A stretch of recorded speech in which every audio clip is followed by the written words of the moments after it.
ایک دن آمنہ کچن میں بیٹھی تھی، ابلے ہوئے انڈوں کو چھیل رہی تھی۔ اچانک ایک چمچ نے آواز دی، ہیلو آمنہ، مجھے بچاؤ، میں جادوئی چمچ ہوں۔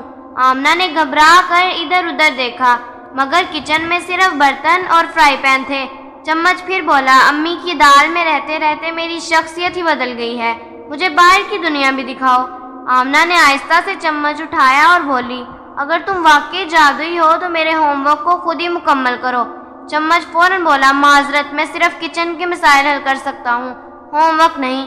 آمنہ ہنسی اور چمچ کو اپنی پینسل کیس میں چھپا کر اسکول لے گئی۔ اسکول میں لنچ کے وقت آمنہ نے چمچ نکالا۔ چمچ بولا، کیا یہ جگہ لائبریری ہے؟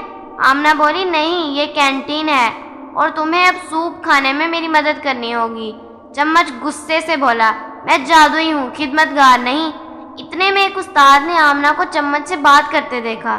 استاد بولی، یہ کیا ہو رہا ہے؟ آمنہ گھبرا کر بولی، یہ میرا خاص دماغی یوگا ہے۔ استاد نے سر ہلایا، اف، آج کل کے بچے۔ جب آمنہ شام کو گھر پہنچی، چمچ نے آخری بار بولا، میں واپس اپنے دال والے پتیلے میں جا رہا ہوں، دنیا بہت عجیب ہے۔ آمنہ نے کہا، ٹھیک ہے، کل امی چمچ سے سبزی نکال لیں گی تو انہیں مت ڈراؤ۔ چمچ بولا، وعدہ نہیں کرتا۔